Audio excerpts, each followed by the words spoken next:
Salah satu mustasar PBNU itu konglomerat Indonesia. Insya Allah Indonesia kenal KB. Karyawannya ratusan. Tapi ternyata karyawannya hampir semuanya itu adalah Wahabi. NU semakin besar, NU semakin jaya. Itu teori di atas kertas. Saya baru wiridan itu langsung berdiri. Pegang mic. Acara sholat asar sudah selesai. Tidak ada lagi sesuatu yang harus dibaca-baca. Saya cuek saja terus. Ya wiridan. Saya nggak ada yang ikut. Biarin saja saya wiridan sendiri. Saya doa gini. Terus dipanggil-panggil. Acara selanjutnya adalah taklim.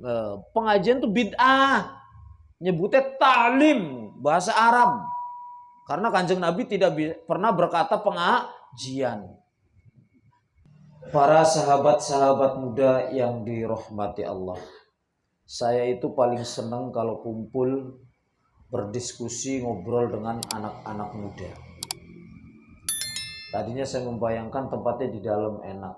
Ternyata pinggir jalan, jadi sambil wisata, apa ini namanya, wisata trotoar.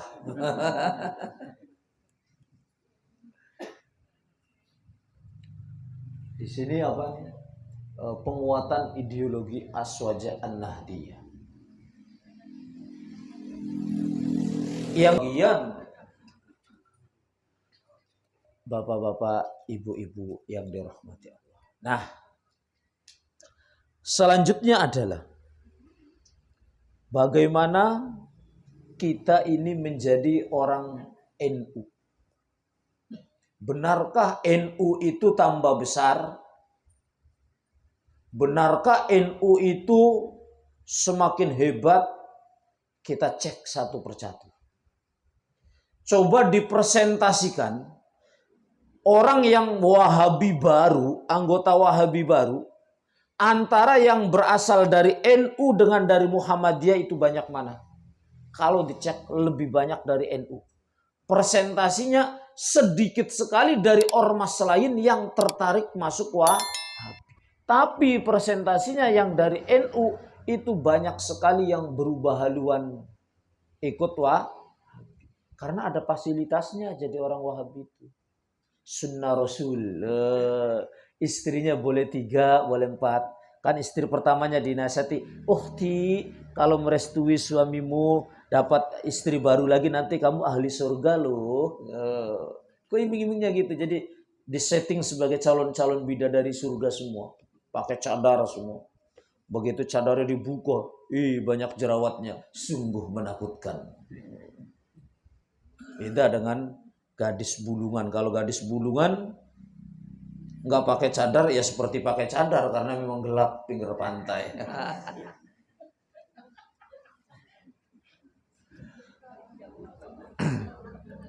Nah, kita cek berikutnya.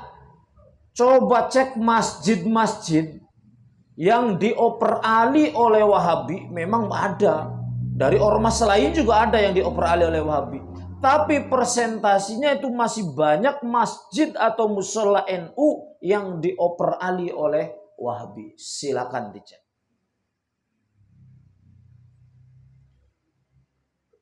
Hebatnya lagi di Jawa banyak bermunculan sekolah-sekolah atau pesantren atau boarding school. Anehnya yang banyak justru ikut-ikutan sekolah di sekolah orang Wahabi, anaknya orang NU, sedangkan sedikit sekali bahkan nyaris tidak ada anaknya orang ormas lain Muhammadiyah atau lain yang ikut di sekolah Muhammadiyah. Silakan cek. Ayo, masihkah bangga di atas meja dengan tangan mengepal? NU semakin besar, NU semakin jaya. Itu teori di atas kertas. Itu kerjaannya orang penelitian yang tidak pernah ngaji di musola-musola dan masjid-masjid kampung. Kenapa saya berani demikian? Karena saya kenyang. Maaf. Walaupun gelar saya ada doktor dan lain, saya ngaji kemanapun siap datang. Sampai ke pedalaman Papua maupun nyebrang laut ke Sulawesi dan lain sebagainya. Saya katakan, kalau orang tangan ngepal, NU semakin besar, NU itu adalah proyek proposal penelitian. Tapi bertentangan dengan realitas di lapangan yang tadi sudah saya katakan. Itu. Kita jangan tertipu. Ada orang orasi di atas panggung, tangannya ngepal, NU semakin besar, NU jaya. Ntar dulu bro.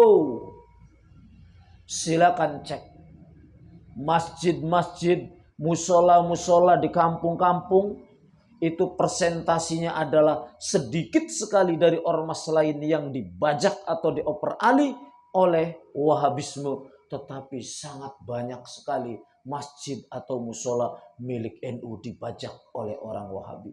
Bukan hanya masjidnya, sampai perawan NU dibajak sama orang Wahabi. Jadi istri kedua, ketiga.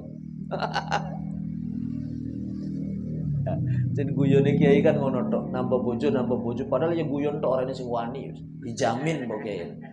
Itu bedanya kiai NU dengan kiai Wahabi. Kalau orang Wahabi, sunnah Rasul itu untuk diamalkan. Menambah istri 2 dan 3 ini sunnah Rasul. Kalau orang NU itu sunnah Rasul untuk guyonan tok, ya ahli bid'ah namanya juga. Ahli bid'ah ya sunnah Rasul nambah bojo untuk goyonan. Itu bedanya Kiai NU sama Kiai Wahabi. Lihat aja kalau di pengurus, di grup-grup pengurus Kiai NU pasti kayak gitu. Apalagi saya kalau habis foto kayak gini nih, habis ngaji atau diskusi seminar, nanti foto sama pas ayat tak share, ya langsung ada istri baru gitu goyonannya Kiai. Guyonan tok pada orang wani praktek kayak gitu. Beda dengan Ustadz Wahabi. Ustadz Wahabi baru punya santri 2 saja langsung istrinya itu ukhti. Waduh, manggil ukhti. Ya, itu kita harus sadar. Saya menantang para peneliti yang mengatakan NU semakin besar. Apa barometernya? NU besar itu tinggal di Jawa Timur dan Jawa Tengah. Jawa Barat itu sudah mulai keropos. Kenapa kalau aksi 212 Jakarta Monas itu penuh? Karena masanya dari Jawa Barat. Jawa Barat aksesnya itu paling dekat dengan Jakarta. Kursi parlemen DPRD Jawa Barat mayoritas itu PKS. P3 kosong. Mending masih punya PKB. Kampus-kampus besar di Jawa Barat itu sudah menjadi basis pergerakan Wahabisme. Jangan dikira hanya ada orang politik di atas pidato politik di atas panggung, NU semakin besar, NU semakin, terus kamu berkacak pinggang. Ketahuan lo sih cuman ngajinya di pengajian di hotel, di kota-kota. Coba lo datang ke musola-musola kampung, nyebrang Kalimantan, nyebrang Papua, kamu akan tahu apa yang terjadi di sana. Kita betul? Ya minimal ya nyebrang Kalimantan ya ngerti kok wong Kalimantan kok ternyata wajah Jawa akeh ngono lah. Wajah Bugis, wajah Madura, tapi Madura yang sudah terkena populasi dengan wajah-wajah Arab lah gitu kira-kira. Jadi Madura sudah semi Arab jadi nggak bisa lagi main celurit kira-kira. Kalau yang asli Madura itu dimanapun berada di rumahnya pasti di ruang tamunya dipasang celurit. Saya pernah ke rumahnya Kiai Malik Madani itu. Kiai Malik Madani itu kan mantan Khatib Am PBNU zamannya Mbah Sahal Mahfud. Saya pernah ke rumahnya sekali, itu akrab dengan saya. Karena beliau asli orang Madura, domisili di Jogja, di ruang tamunya ada celuritnya. Padahal mantan Khatib Am PBNU loh. Itu yang asli masih orang Madura. Nanti saya kirim celurit ya, tenang.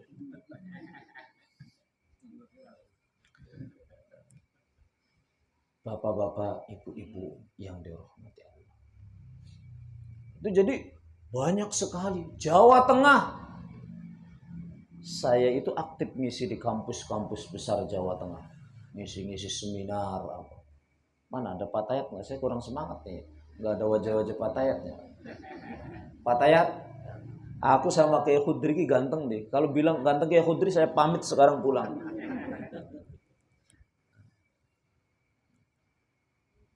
Saya sering Ya kalau ngaji di kampus, tetap saya di mana-mana sarungan, tapi kan bersemangat ya karena audiensnya itu mahasiswi-mahasiswi yang dandanya menor-menor lah, baunya wangi-wangi lah.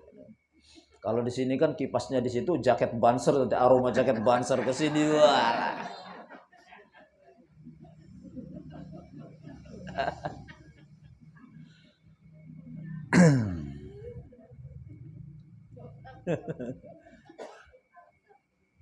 Kampus-kampus di Semarang itu yang besar-besar itu sudah diserang semua. Saya seringnya UNES ngisi. UNES itu ya kampus Universitas Negeri Semarang itu yang terbesar. Jadi Bandung, Jawa Barat, kampus-kampus besar sudah terobos oleh mereka. Jawa Tengah ini juga sudah mulai. Bahkan ada di Jawa Tengah itu dulu universitas yang asalnya didirikan oleh orang itu pernah dalam salah satu periode rektornya itu orang yang kekurangan bahan celana, akhirnya celananya cingkrang. Paham? Kekurangan bahan celana sama tidak punya kerokan jenggot. Akhirnya jenggotnya panjang-panjang, bahan celananya kurang, tadi celananya cingkrang. Jenengan mboten enggak ada jarokan jenggot. Alhamdulillahirabbil alamin. Istrinya kesini enggak? Ya, biasanya hati-hati kalau ada bapak-bapak sudah jenggotnya mulai dipanjangkan, itu tadi mau ukhti asani itu.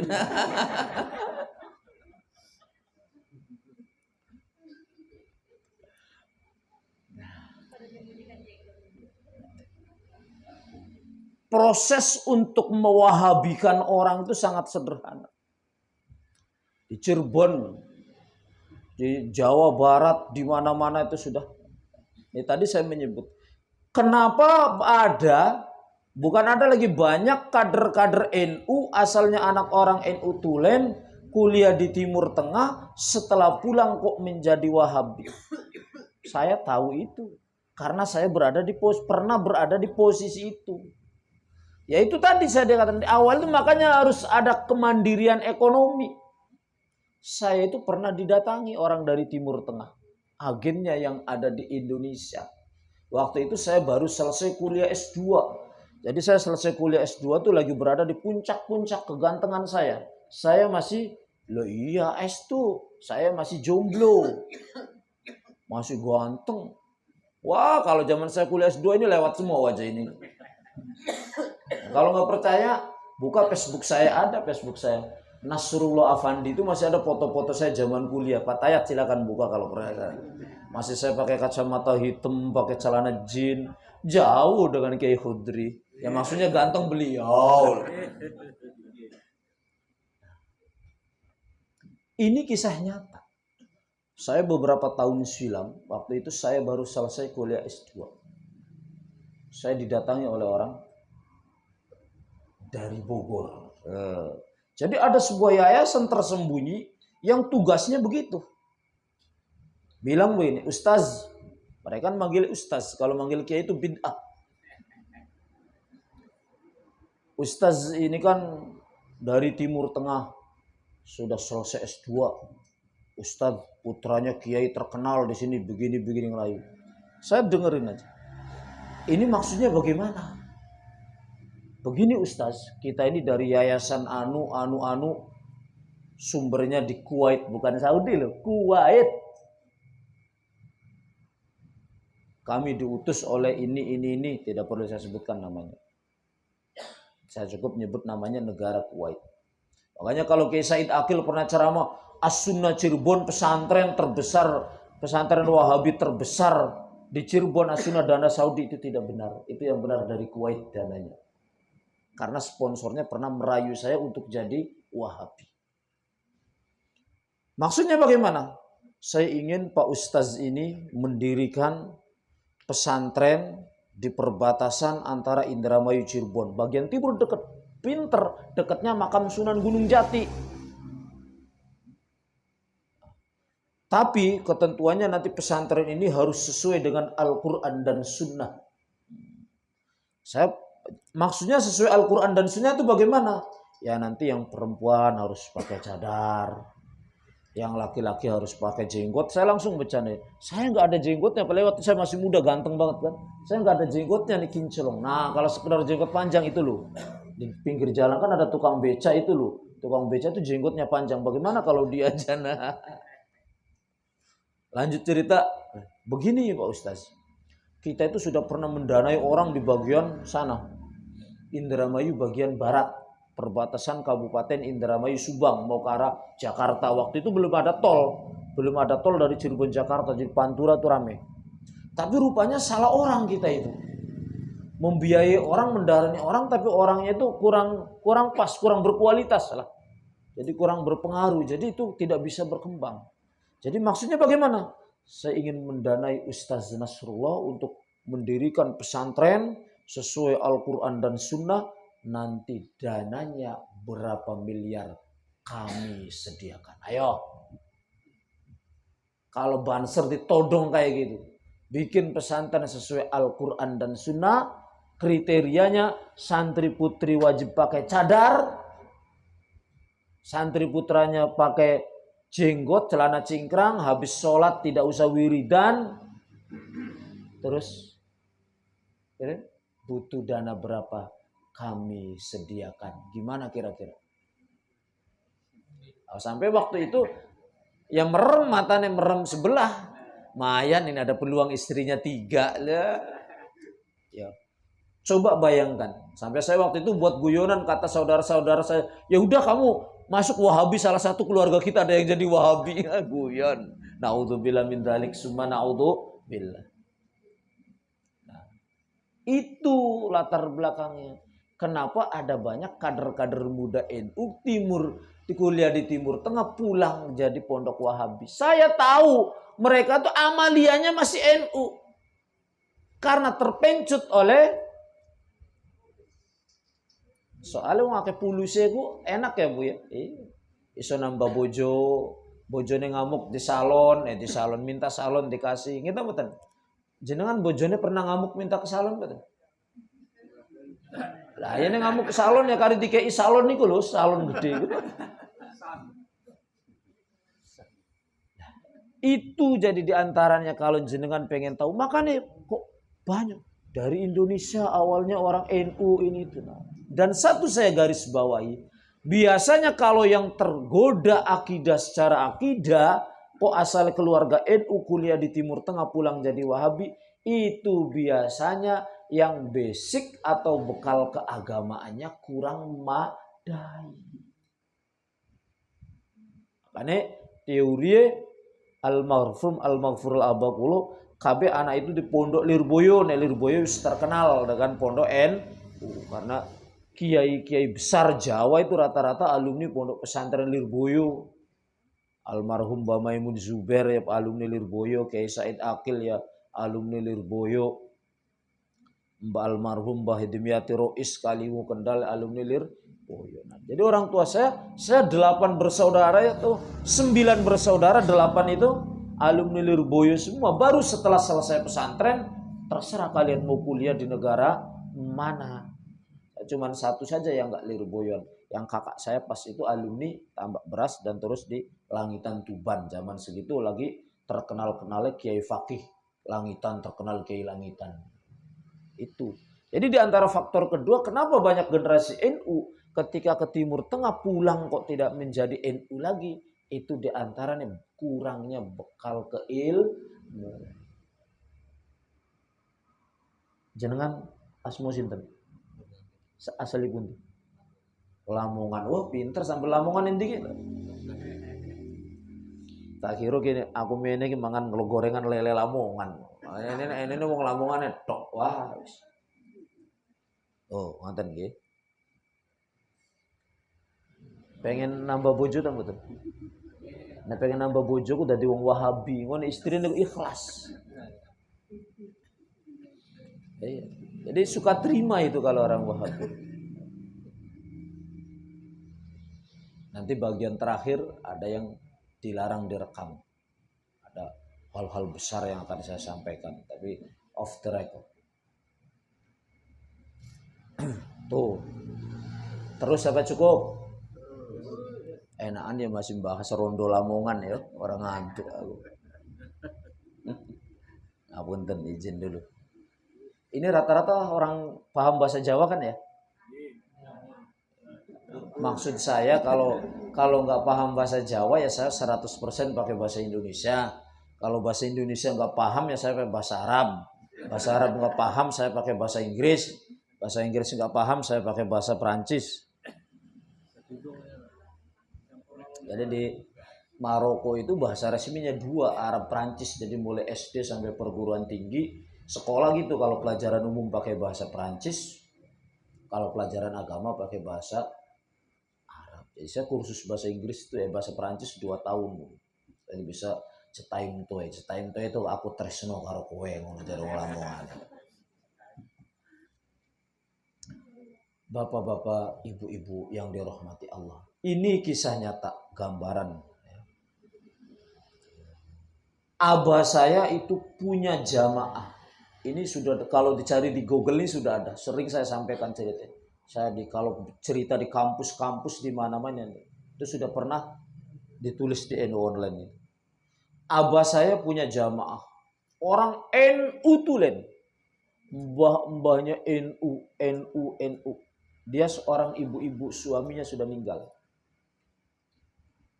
Sering ngaji sama abah saya, sering berangkat umroh sama abah saya, pernah berangkat haji bareng. NU tulen. Sekarang sekeluarga itu sudah menjadi Wahabi. Prosesnya gampangnya pol. Apa? Dia punya anak 3. Punya anak 3. Anak pertamanya ini dia suaminya meninggal kecelakaan. Anak pertamanya ini kuliah di kota besar. Di Bandung, di universitas terkemuka. Tadi saya katakan di Bandung kampus-kampus besar itu sudah jadi seorang Wahabis. Anak pertamanya kuliah di sana, ya akrab sekeluarga juga kenal semua, ibu kenal banget. Ibu itu juga pernah berangkat haji bareng sama saya. Pasti lihat sama anak-anaknya, jadi saya kenal. Ada iklan lewat. Nah ini tadi saya katakan karena pengajiannya di luar kan. Itu laut apa sungai? Kerjaannya kayak Khudri ini kayak gini. Tamu dari jauh-jauh diletakkan di pinggir jalan. Untung saya orang sabar.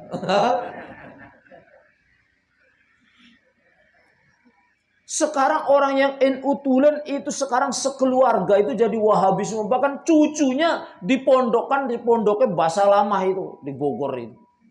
Bahasa Lama Dedengkot ya Pak. Prosesnya anak pertamanya tuh kuliah di Bandung, jebret. Saya awalnya heran. Waktu itu saya masih domisili di Jawa Barat. Idul Fitri dia sekeluarga ke situ. Loh anak laki-lakinya kok celana cingkrang. Jenggotan. Saya nggak apa-apa ya, mungkin tadi barangkali pas dia itu di tengah jalan pikiran saya kan celananya yang bagian bawah basah terus dipotong kan bisa jadi. Terus lama-lama ibu itu sering WA saya. Waktu itu WA masih baru-barunya. Dia WA-nya pokoknya nyelkit. Untuk apa sih kata tahlilan itu? Untuk apa sih? Bahasanya itu nyelkit terus. Untuk apa sih? Membacakan kalau malam Jumat kirim doa untuk orang yang sudah meninggal. Untuk apa sih kalau orang meninggal ditahlili? Untuk apa sih kunut? Untuk bahasanya kok nyelkit. Ya saya jawab secukupnya saja. Nah, beberapa waktu kemudian datang lagi dia ke situ sama anaknya perempuan yang nomor 2 kuliah di Bandung juga. Loh, saya baru sadar kok anaknya pakainya jubah, anak perempuannya yang wajahnya sudah ditutup cadar. Anaknya kuliah fakultas kedokteran yang perempuan. Yo rodo ayu kayak patayat bulungan lah. 11-12 lah. Saya baru oh ini tuh. Akhirnya saya pancing. Tek kesimpulannya setelah saya pancing, saya tuh sekarang males. Keluar bahasa ininya. Saya males ngaji sama Kiai NU. Saya lebih seneng melihat videonya orang yang jenggotnya panjang-panjang itu loh. Berdasarkan Al-Quran hadis. Oh gitu. Saya baru sadar. Oh ini.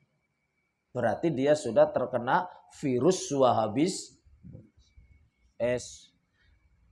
Jadi apa prosesnya? Awalnya anak pertamanya mempengaruhi adiknya, setelah mempengaruhi adiknya, mempengaruhi ibunya, sampai keluarganya yang lain jadi Wahabi semua. Na'udzubillah semua. Apa? Itu hanya proses awal, anak pertama salah pergaulan di kampus. Satu keluarga bisa Wahabi semua. Ini apa maksudnya? Ini orang tua hati-hati. Orang tua ketika untuk menjaga anaknya jangan sampai salah pergaulan di kampus. Atau salah pergaulan di tempat kerja. Gampang tuh prosesnya. Sudah turun-temurun orang NU hanya awalnya. Karena bapaknya sudah meninggal, tinggal ibunya. Dia salah pergaulan di kampus, ikut ajaran Wahabisme. Karena intensif sekali di Jawa, di kampus-kampus itu intensif sekali. Terutama tadi saya bilang kayak Semarang itu. Karena saya banyak kenal dekan-dekan, rektor-rektor Semarang. Pada curhat juga. Itu hanya satu langkah. Salah pergaulan kampus bisa mewahabikan satu keluarga. Na'udzubillah summa. Sama di tempat kerja juga. Satu seorang cleaning service bisa mewahabikan orang satu kantor. Tapi tidak perlu sebut nama. Akan saya ceritakan. Zaman ketua PBNU Kiai Said Akil Siraj itu ada salah satu mustasar PBNU itu konglomerat Indonesia. Insya Allah Indonesia kenal KB. Karyawannya ratusan, tapi ternyata karyawannya hampir semuanya itu adalah Wahab. Belum menyebutkan. Bagaimana saya bisa tahu ini? Al-Kisah ini di luar Jawa. Gak perlu saya sebutkan nama dan alamat. Waktu itu saya di luar Jawa. Di daerah kelahirannya mustasar PBNU tersebut. Mustasar PBNU yang juga konglomerat itu. Bangsa Indonesia pasti kenal. Saya tidak perlu nyebut nama.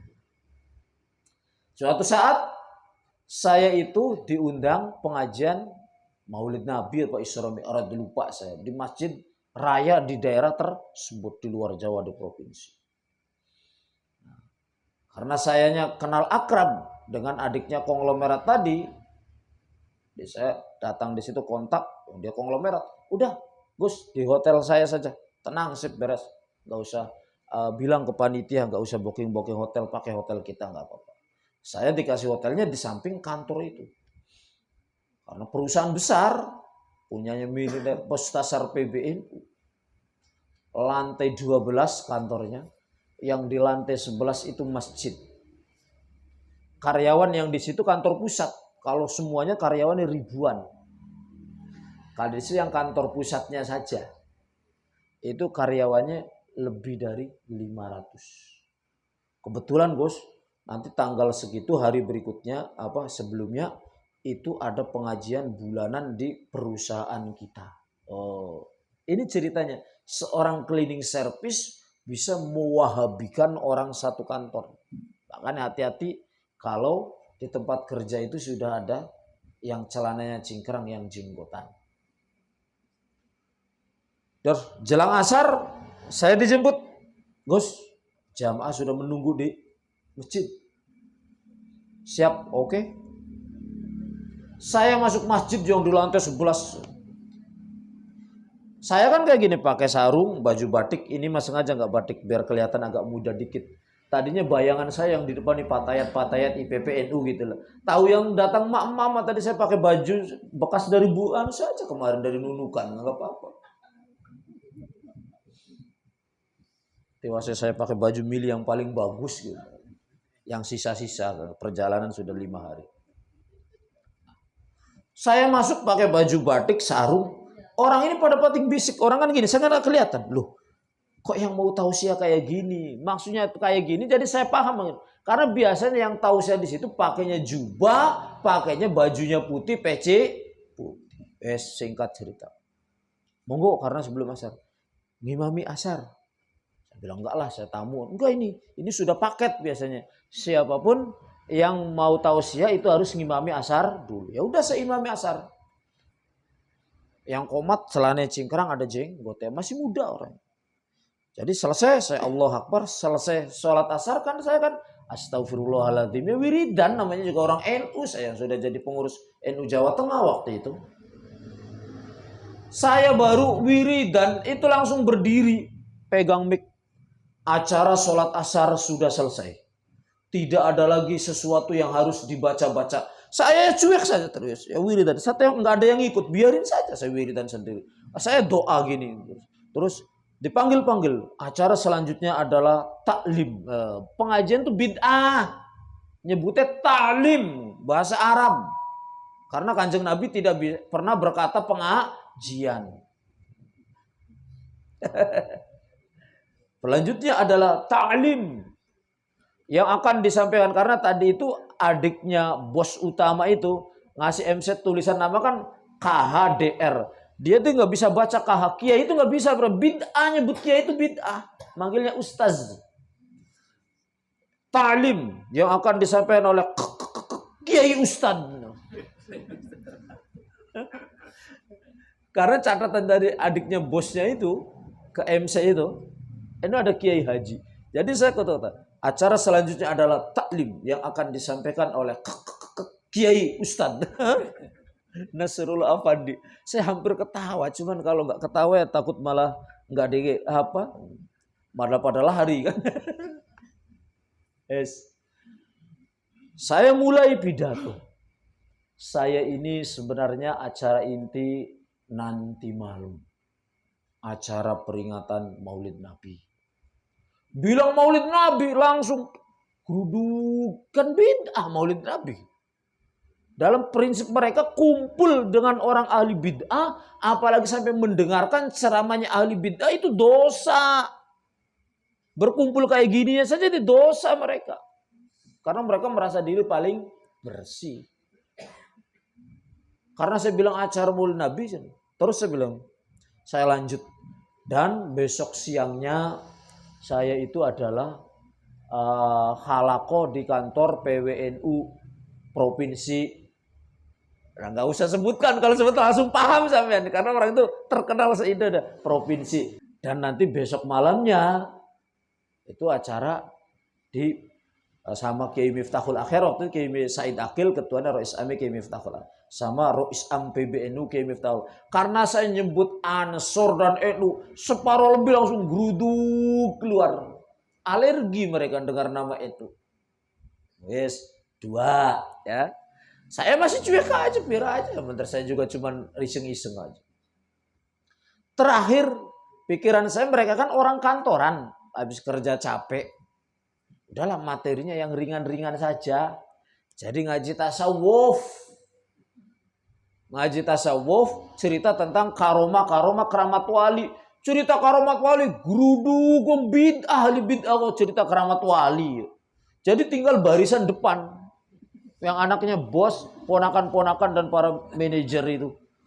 Ya saya cuek Pak. Terus. Sayang waktu itu gak ada yang rekam. Padahal ada di CCTV kalau diambil. Singkat cerita. Saya bertanya sama bro. Kakakmu itu kan mustasar PBNU. Tadi kamu sadar gak? Orang di belakang itu pada keluar. Kenapa? Karena begitu saya menyebut NU saja.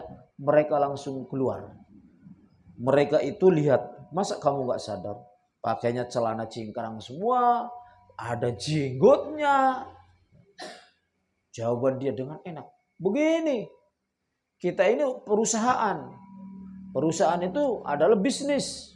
Yang penting mereka tidak merugikan perusahaan. Kita gak ada kepentingan dengan ideologi. Tenang bro. Oke bro, tenang. Kamu memang benar begitu. Keluargamu kan keluarga NU Tulen. Kakakmu itu loh mustasar PBNU. Masa iya salah satu pemilik perusahaan ini? Kan lucu. Mustasar PBNU karyawannya 9, sekian persen, 90, sekian persen sudah bahkan mantunya tuh 2 dari Cirebon. Itu sudah jadi Wahabi. Celananya cingkrang, sudah ada jenggot. Tapi waktu itu yang mantunya dari Cirebon nggak keluar ruangan itu. Karena menghargai saya sama-sama dari Cirebon. Nah, itu ceritanya. Apa yang ingin saya catat? Oke bro, saya pengen tahu aja permasalahannya ini bagaimana. Kok bisa-bisanya perusahaanmu ini kan jadi perusahaan orang bos besar. Jadi ada perusahaan unit milik gabungan keluarga dan perorangan itu. Nah, itu yang di kantor pusatnya. Kok sampai sekian ratus karyawan celananya cingkrang semua, jenggotan semua, nggak ada karyawan putri. Nggak tahu mungkin warna. Karena ya ada 1-2. Kalau mereka kan kerja dengan karyawan putri itu kan bid'ah kan, haram.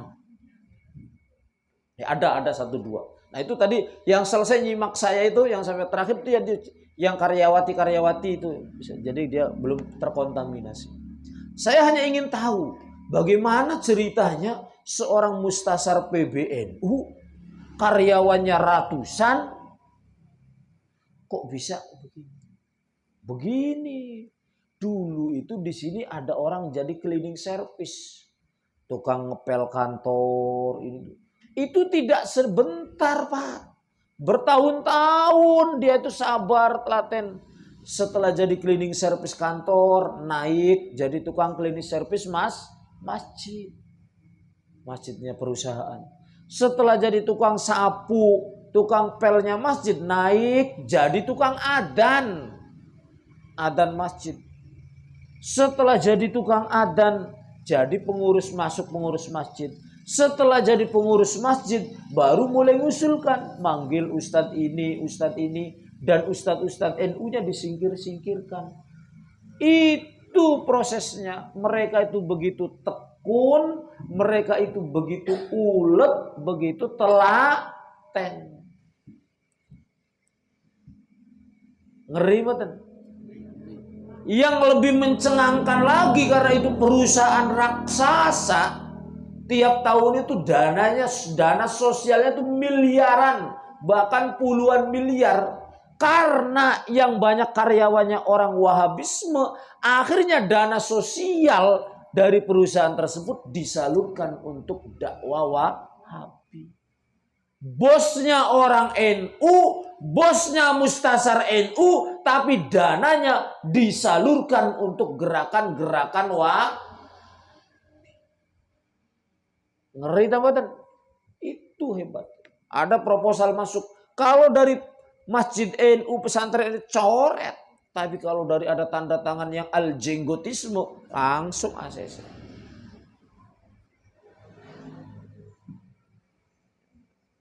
Saya pancing lagi cerita itu kayak Bahtiar Nasir, Zaitun Rasmin, tokoh-tokoh pentolan itu Tengku Zulkarnain yang sudah ninggal.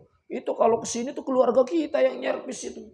Mulai dijemput di bandara, bahkan kadang tiketnya minta sama kita. Dan yang lebih mencengangkan lagi di rumah kakaknya mustasar NU itu, sekarang kayaknya sudah gak masuk lagi. Dan itu tiap bulan ada pengajian dengan Khalid Basalama, Dak CS. Dan ternyata kalau di perusahaan kakaknya itu 100% sudah karyawannya Wahabisme. Padahal asalnya orang gampang tuh mengwahabikan, gampang. Itu kisah nyata. Saya biasanya tak sebut nama dan alamat. Untuk kali ini saya tidak bisa menyebutkan nama dan alamat karena di depan ini ada kamera. Karena biasanya saya kalau mau bercerita ini tolong matikan kamera karena saya akan menyebutkan nama dan alamat. Nanti kalau bagian akhir akan saya ceritakan. Nanti kamera kalau sudah dimatikan bagian akhir. Nah, itu seperti. Lantas bagaimana kita ini menghadapi gerakan Wahabisasi? Ini kisah nyata juga.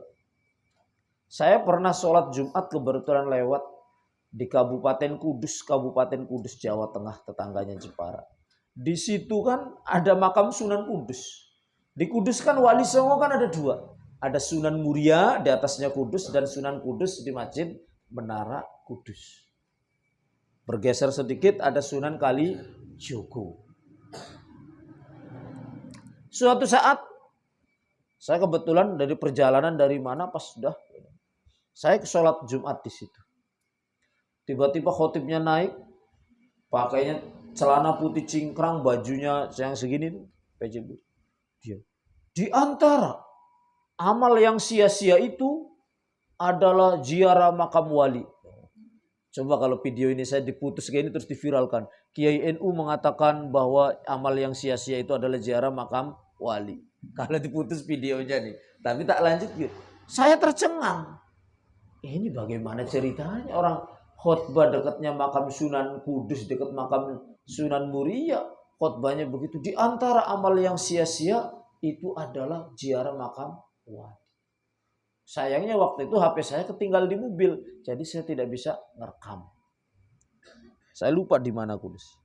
Singkat cerita, itulah salah satu contoh masjid yang asalnya NU warnanya masih hijau. Masjid yang asalnya NU yang sudah berhasil dibajak oleh Wahabisme. Padahal lokasinya di Kudus. Kudus itu kandang NU. Kudus itu ada wali. Di antara amal yang sia-sia adalah ziarah makam wali. Kalau saya FPI kan langsung takbir. Allahu Akbar. Walillahil hamd. Kayak malam Idul Adha. Nah itu. Ingin yang saya katakan apa? Mereka sangat intensif. Sampai kantong-kantong NU pun mereka ini. Ini yang tadi saya katakan di awal. Apa landasannya Anda pidato sambil mengepal-ngepal? NU semakin besar, NU semakin besar. Berarti Anda tidak pernah merawat masjid-masjid musola kampung. Dan ini penyakitnya anak-anak muda NU. Di Sulawesi Selatan, masjid-masjid itu ada spanduknya grup Ustadz-Ustadz Wahabi. Jadwal pengajian di depan bukan tempelan kertas gede, spanduk banner. Jadwal pengajian Ustadz ini ada fotonya, ada jenggotnya. Tanggal sekian ada pengajian mingguan, pengajian bulanan. Kenapa? Ustadz Wahabi itu doktor itu telaten terjun untuk merawat masjid-masjid dan musola-musola kampung. Sedangkan nuwun sewu, penyakitnya anak-anak muda NU kalau sudah doktor males. Bahkan gengsi, merasa rugi kalau harus ngaji di pedalaman ataupun di musola-musola kampung. Itu. Pengennya apa? Anak muda NU kalau sudah doktor, gelar seminar di hotel. Sekali seminar, jadi panitia seminar, dapat keuntungan sekian. Tapi lucunya, ketika masjid NU sudah direbut orang lain, baru ribut. Masjid NU direbut orang. Masjid NU direbut orang. Bro, lu bangun tidur, kemarin lo kemana aja? Lu kagak mau ngurus masjid, kagak mau ngurus musola, kagak mau ngurus masyarakat di desa-desa. Giliran mereka diurus, dirawat. Masjid dirawat orang lain, masjid dirawat oleh orang berjenggot. Lu teriak-teriak, masjid NU direbut, masjid NU direbut. Bukan salah mereka. Salah lo yang tidak mau merawat masjid-masjid di kampung-kampung. Dan inilah landasan saya nulis. Banyak teman saya sinis. Kamu kok dokter lulusan luar negeri, lulusan terbaik dari Universitas Al-Qarawin, universitas tertua di dunia. Al-Azhar itu muda. Kok kerjaannya cuman ngaji di musola-musola kampung? Kenapa kamu gak berinisiatif Jakarta ini itu? Saya jawab cukup singkat. Daripada saya mengisi seminar di hotel-hotel, lebih baik saya ngaji di pinggir jalan depan kantor PCNU Bulungan. Bukan masalah naik speedboat yang asik, bukan. Tahukah Anda? Kalau di hotel-hotel itu cewek-cewek itu wajahnya lukisan. Palsu, kamu plase. Kalau cewek-cewek Bulungan alami, natural, duduk pinggir jalan kena debu, oh tambah macem. Nah itu saya bilang natural alami. Nah itu landasannya saya bilang.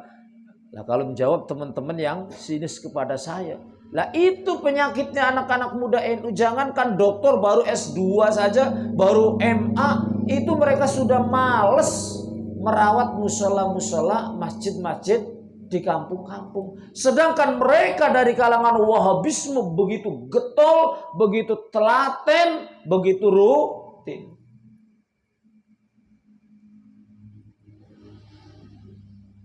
Ngeri buatan. Inilah kejadian yang terjadi. Mereka itu memang golongan minoritas sedikit, tapi mereka itu aktif dan giat. Contoh paling gampang apa? Di medsos. Dan mereka itu didanai. Mereka didanai. Ada dananya, punya karyawan. Khalid Basalamah itu nyewa ruko di Jakarta. Itu ruko itu punyanya petinggi polisi. Gak perlu saya sebutkan. Tapi sudah purna wirawan. Bintang 2 itu yang punya itu. Kenal banget dengan saya. Dia cerita. Ya, kenapa? Dia yang punya ruko itu memberikan motivasi. Kalau Kiai itu tuh kalah, lihat itu. Dia kelasnya Basalamah nyewa ruko saya.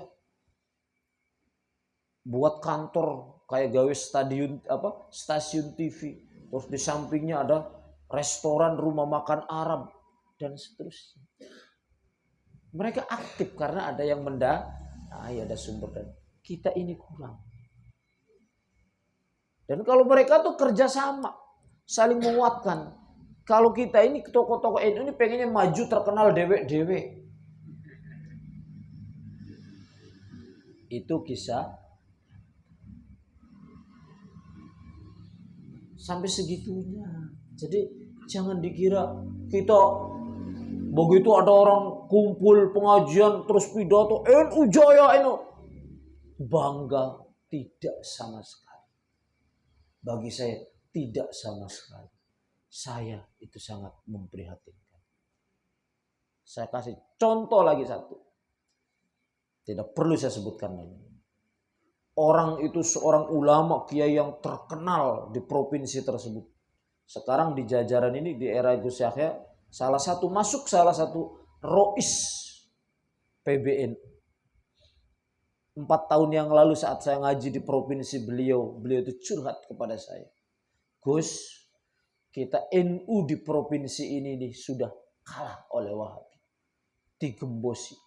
Saya kaget. Beliau seorang masuk nominasi Kiai Sepuh Indonesia, masuk jajaran Rois PBNU, Rois Surya PBNU, sampai curhat begitu. Memang apa? Karena yang terjadi di situ NU-nya tuh dihabisi oleh gerakan Wahabis. Jadi masihkah kita tertipu dengan teori-teori kosong di atas kertas, kemudian tangan mengepal di atas panggung, NU semakin besar, NU semakin besar. Sementara fakta di lapangan demikian. Kita Mbak, bahasa Jawa ini tetap keluar ya. Kumaha damang sadayana. Gitu ya. Saya kira cukup sekian. Nanti akan ada diskusi tanya jawab. Sambil ngobrol ngalor ngidul. Tapi pesan saya satu, mohon rokoknya ditunda. Daripada rokok nganggur, kasihkan saya. Nanti saya kasihkan ke Banser. Beres kan? Itu namanya pahalanya mengalir. Jenengan sedekah ke saya sedekahkan ke Banser. Saya tadi cerita di mobil. Kalau tradisi Jawa itu, orang kalau ngaji jadi mau balik, pasti biasanya panitia itu menyediakan rokok. Sedangkan saya kan anti rokok, saya tak bawa. Nanti keluar pinggir jalan ada Banser, Kang Banser, ini rezekimu. Nah gitu.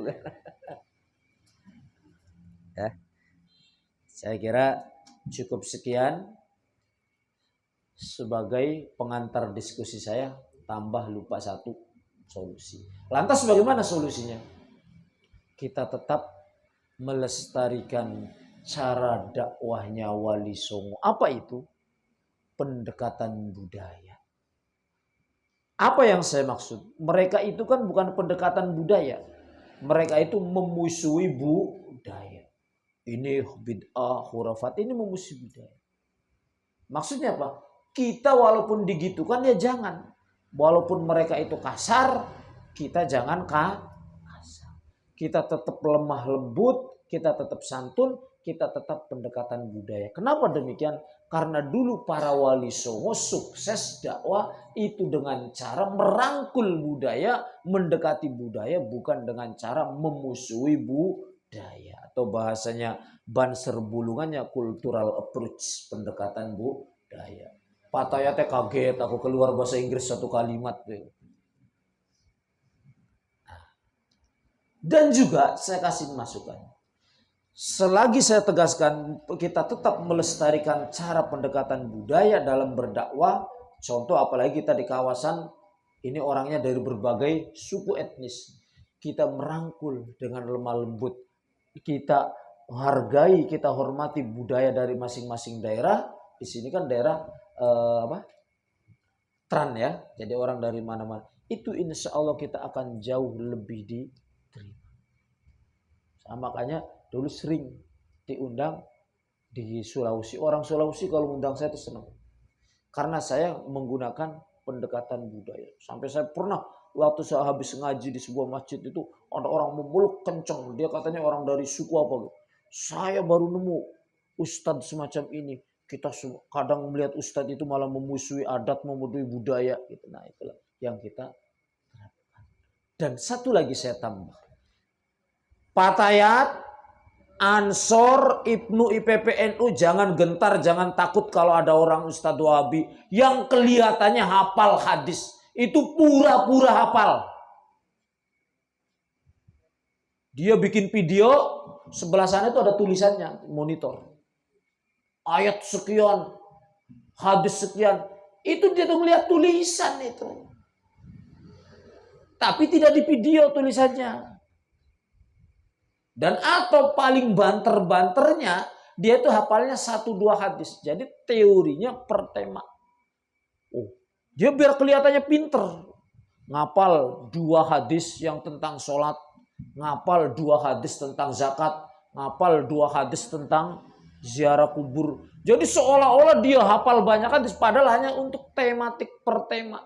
Jadi gak usah khawatir, gak usah bimbang. Kalau ngajak debat saya jawab dengan usul fikih. Mereka nggak akan masuk ke situ.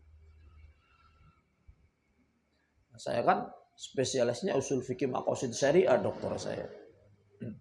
Jawab mereka dengan usul fikih tuh akan lebih enak. Kembali. Jadi jangan gentar. Oh, Ustadz ini hafal hadis nomornya ini. Alah. Coba amati videonya, matanya tuh kesana itu lihat tulisan itu di sana. Bikin video ada timnya di sana pegang tulisan. Atau mendadak dihafalkan 1-2 hadis dihafalkan. Jadi kesannya itu adalah dia hafal sekian hadis. Jangan, itu teori mereka. Memangnya mereka hafal kitab Sahih Bukhari, Sahih Muslim? Kagak.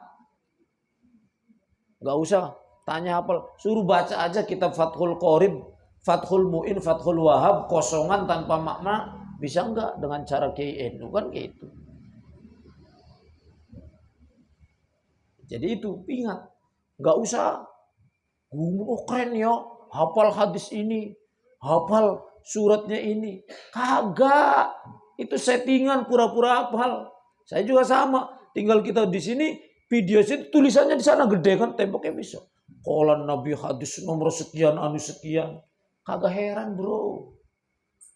Ya, itu ya. Itu. Sekali lagi itulah yang perlu kita waspadai. Intinya apa? Pendekatan budaya sebagaimana dulu cara dakwah para wali songo, sebagaimana dulu dakwah para pendiri NU. Itulah kunci utama kesuksesan kita berjuang. Taruh di lingkungan ini, mereka dengan cara-cara menyalahkan, membid'atkan, mereka akan mental dengan sendirinya. Kalau kita tetap ulet. Tapi kita jangan melakukan hal yang sama. Mereka mencaci maki Amalia NU, biarkan. Kita tunjukkan bahwa orang NU itu jauh lebih elegan dan bermartabat. Cuman kadang terjebaknya kalau anak-anak muda di medsos debat, akhirnya debat kusir. Debatnya hilang, tinggal kusirnya. Kusir kaknya dibuang, jadinya usir, jadi saling usir. Ya, itu nggih Pak Yai. Jenengan aslinya mana? Oh, Banjar ya. Kelihatan wajahnya wajah semi. Kayak mirip-mirip Haddad Alwi. Tapi Haddad Alwi kurang bening sedikit. Ya. Saya kira cukup sekian sebagai pengantar. Diskusi ini baru pengantar ini. Pokoknya targetnya ini sampai jam 12 malam. Ini jam berapa ini? Ya. Oh, baru jam 9 ternyata. Yes, gampang. Ini malam apa ini? Sampai nggak tahu malam, maklum sudah berhari-hari nggak ketemu istri. Jadi solusinya nambah istri ya. Oh, ada orang Banjar yang masih kincolong-kincolong sedikit.